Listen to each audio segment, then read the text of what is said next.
Hi everyone, welcome back. It's been a while since I've made a video, but today I'm going to talk about the actual interview process for the Culture Representative Program as it pertains to the Canada Pavilion. And this is as of the February 2017 interview that was held in Toronto. So depending on when you're watching this may have changed. So after getting my email saying, hey, you've got an interview, yay, I had to travel to Toronto from Moncton. For those of you who are unaware, they don't cover your travel costs, so don't apply if you're not sure it's something you really want to do, because if you don't get it, you still just paid for a trip to Toronto, basically. So I went to Toronto, did my interview. The way that was set up was initially a presentation where they sat us all in a room. They went over a lot of the information about the Culture Representative Program, so there was quite a few of us in the Toronto interview. We all sat, we got chatting with each other before the interview started, and then they did the presentation. So they taught us about the Culture Representative Program, about living at Walt Disney World, about the housing complexes.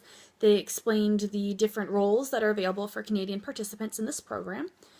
They encouraged us to ask questions.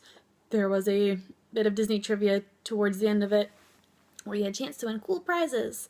And ironically enough, the first two interviews I did, I was chosen to answer one of the questions and won something.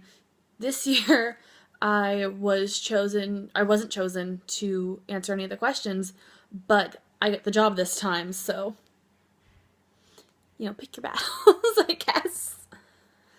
So you're in that interview for a while, the presentation, I guess. You're in the presentation for quite a while. It's about an hour, if my memory is serving me correctly, and then following that, you've got different time slots of when your interview will be held. So I was in the first interview group, so our presentation started at 9.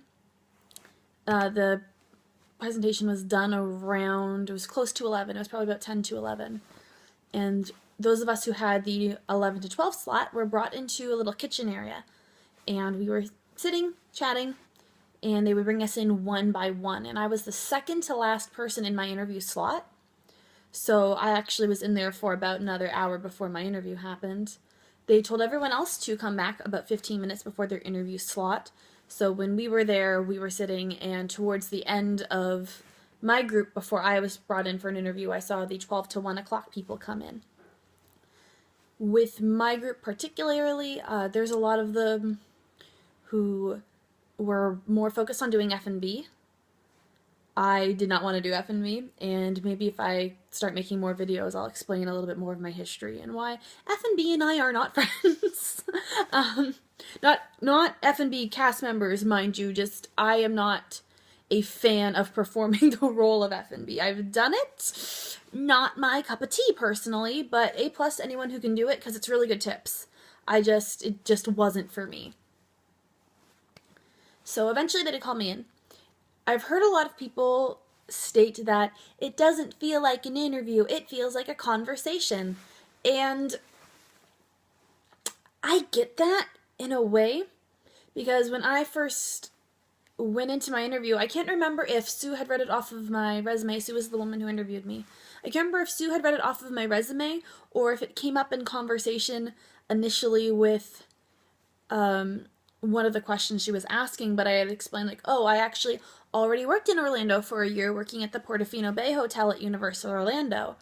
And so a lot of the conversation or interview was based on what I had done in Orlando previously and what roles I had done there and how I adjusted to the weather and how I adjusted to the living situation. And so it did kind of feel a lot like a conversation because it did come up really naturally. It's like, oh, and while you were down there, how was this? And then that led into this question, which led into that question. For those of you who haven't had the opportunity to live abroad yet, some of the questions you can be expected to ask are going to involve how will you feel sharing a room and sharing a room with people from different cultures, and how will you adjust to that. And one of the questions they asked me was about handling the heat, and I had said, you know, like, I have worked in Orlando already, and my last 3 months, May, June, July, I was actually in an outside role, so I am familiar with how warm it does get and how humid it does get, and that, you know, you gotta drink a lot of water. But I had made the joke that in Orlando, it's not the heat you have to warn people about, it's the thunderstorms.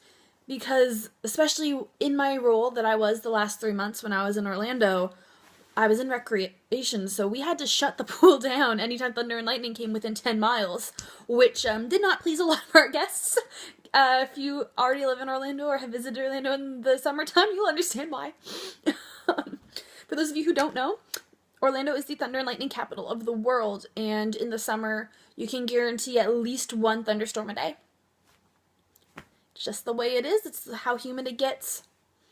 So yeah, fun times. I'm trying to think what else they asked me in the interview. They did ask me if I had a role preference, and I had said that attractions was my #1 choice. I would also be interested in doing merchandise, and I also explained that while I understand the program is built to start in quick service food and beverage, and then the more successful you are, the farther in full service you get, like the goal is to start at the popcorn stand and end up a server. That's how that is structured. I just kind of explained that I do not enjoy doing full service food and beverage, and I would be more than happy to stay at the popcorn cart if they were looking for someone to do quick service, but that wasn't for me.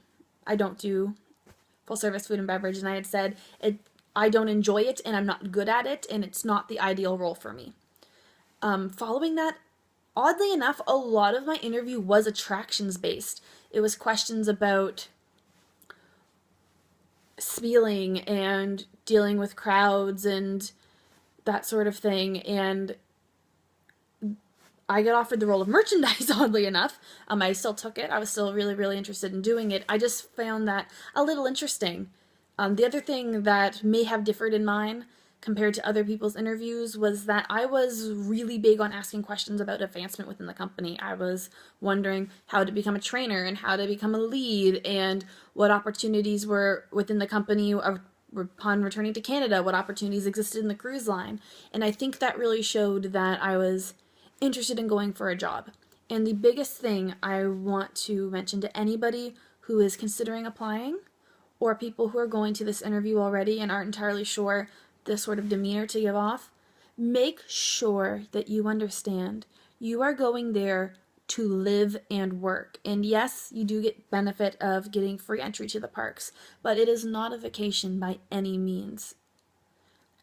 I've done it before, and I think the fact that I have, again, not with Disney, but with the hotels at Universal, that really helped demonstrate the fact that I understood I was there to work, and I understood that, yes, this is the role I'll be performing, and I'm expected to work at least 30 hours a week, and yes, it is shift work. Because I've done it before, they definitely saw that with me. There was a few people I was in the interview with who I felt as though they thought they would just get to go play at Disney for a year. And while that is an amazing benefit, and I'm definitely going to be exploring the parks when I'm not working, please understand, you guys are going there to work, and they're looking for people to employ. That's a sort of demeanor to have. I'm about 8 minutes in now. I haven't scripted this video, but I feel like I haven't rambled that much, so A+, way to go me. I'll be posting a new video shortly where I'm probably going to discuss what to wear to the interview and the Disney look. If there's anything else you guys would like for me to talk about prior to me actually going, mention it in the comments, send me a message. A lot of you have me on Facebook already, message me there. I'm more than happy to talk about whatever you guys want to hear about. Especially since I have a feeling not a lot of people are watching this, because again, I still don't have an editing software and this is all being filmed on my iPhone, so